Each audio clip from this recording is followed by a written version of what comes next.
ठाण्यात छत्रपती शिवाजी महाराजांविषयी कथित आक्षेपार्ह वक्तव्याच्या निषेधार्थ काँग्रेस आक्रमक झाल्याचे पाहायला मिळाले.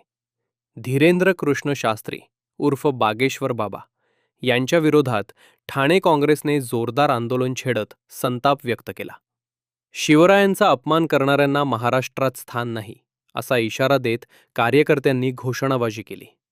महाराष्ट्र प्रदेश काँग्रेस कमिटीचे अध्यक्ष हर्षवर्धन सपकाळ यांच्या आदेशानुसार ठाणे जिल्हाध्यक्ष विक्रांत चव्हाण यांच्या नेतृत्वाखाली जिल्हा मध्यवर्ती कार्यालयासमोर हे आंदोलन करण्यात आले.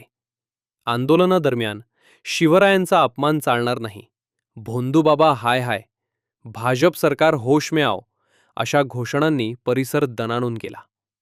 यावेळी काँग्रेसने मुख्यमंत्री देवेंद्र फडणवीस आणि केंद्रीय मंत्री नितीन गडकरी यांच्यावरही निशाणा साधला. मंचावर उपस्थित असूनही त्यांनी कोणताही विरोध का केला नाही असा सवाल काँग्रेसकडून उपस्थित करण्यात आला. विक्रांत चव्हाण यांनी सांगितले की छत्रपती शिवाजी महाराज हे महाराष्ट्राच्या अस्मितेचे प्रतीक आहेत. त्यांच्या विरोधात कोणीही अवमानकारक वक्तव्य केल्यास काँग्रेस शांत बसणार नाही. काँग्रेसने बागेश्वर बाबा विरोधात तात्काळ गुन्हा दाखल करण्याची आणि महाराष्ट्रात प्रवेशबंदी घालण्याची मागणी केली आहे. तसेच कठोर कारवाई झाली नाही तर राज्यभर तीव्र आंदोलन उभे करू असा इशाराही देण्यात आला आहे. पुन्हा एकदा काँग्रेस आक्रमक झालेली आहे. बघा, माफी मागितलेली जरी असली तरी त्यांची ही जी आहे त्यांचे कृत्य आहे ते अक्षम्य आहे. माफी देऊ शकणार नाही, कारण का महाराष्ट्राचं नव्हे, देशाचं नव्हे, जगाचं आराध्य दैवत असले छत्रपती शिवाजी महाराजांवर भाजपचे नेते नितीन गडकरी आणि व्यासपीठावर असताना जर ते कोणताही अभ्यास न करता, इतिहासाचा कोणताही अभ्यास न करता जर शिवाजी महाराजांबद्दल अवमानकारक शब्द काढत असतील तर ही महाराष्ट्राच्या अस्मितेची आणि देशाच्या अस्मितेची कुठेतरी पायमल्ली आहे. म्हणून असे जे बाबा, जे स्वयंघोषित बाबा आहेत, ज्यांना बाबा उद्या मी पण बाबा होईल, हे बाबा बाबा बाबा बाबांच्या मागे लागून हे भाजप सरकार पागल झालेलं आहे.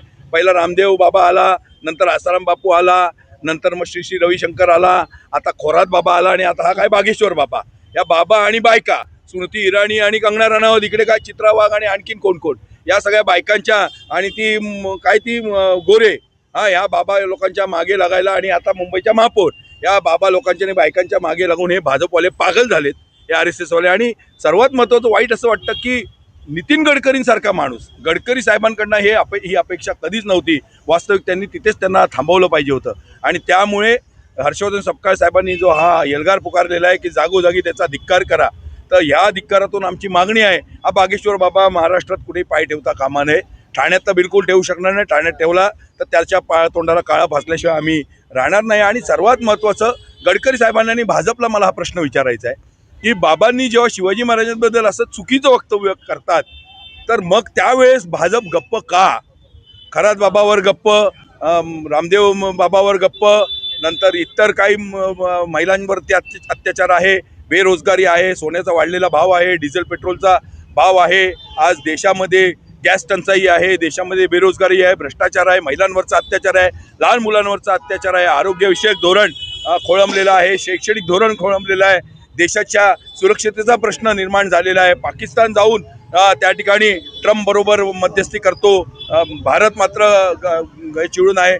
एस्टीम फाईल आहे ज्याच्यामध्ये मोदींचं नाव आलेलं आहे, केंद्र सरकारमधल्या मंत्र्यांचं नाव आलेलं आहे, लैंगिक अत्याचार एस्टीम फाईलमधनं लहान मुलांवरती झालेला आहे. अशा गोष्टींकडे लक्ष देण्याऐवजी किंवा अशा गोष्टींची नैतिक जबाबदारी स्वीकारून राजीनामा देण्याऐवजी तुम्ही बाबा लोकांना जनतेच्या माथ्यावर मारताय.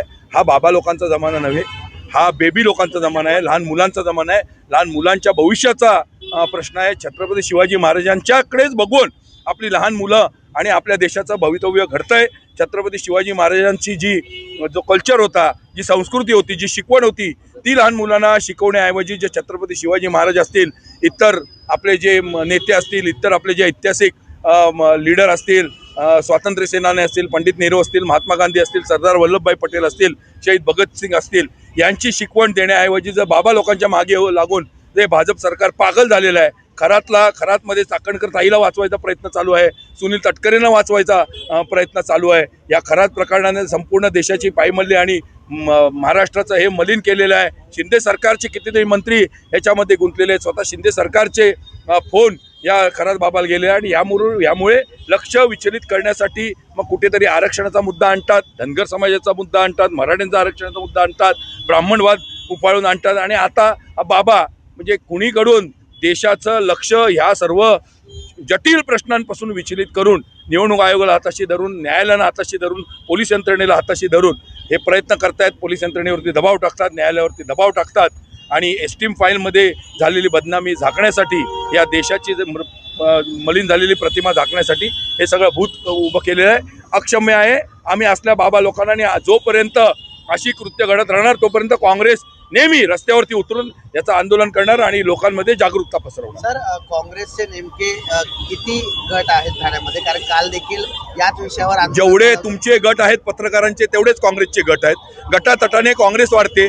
आंदोलन करतंय कोणतरी, याचा आनंद आहे. कोणी आंदोलन करावं रस्त्यावरती उतरून, एकाने करावं, दोघांनी करावं. माझं काँग्रेस कार्यकर्त्यांना एवढंच आव्हान आहे की तुम्ही भाजप, शिंदे सरकार आणि विरोधात आव्हान करा, विरोधात आंदोलन करा. आपली आपापसात एकामेकाच्या विरोधात करू नका. तुम्हालाही पत्रकारांना माझं सांगणं आहे की आपापसात मतभेद ठेवू नका, आपापसात भांडू नका. एकाला घर मिळालं दुसऱ्यालाही घर मिळेल आणि त्यामुळे सगळ्यांनी एकत्र राहून पत्रकार संघ सक्षम करा.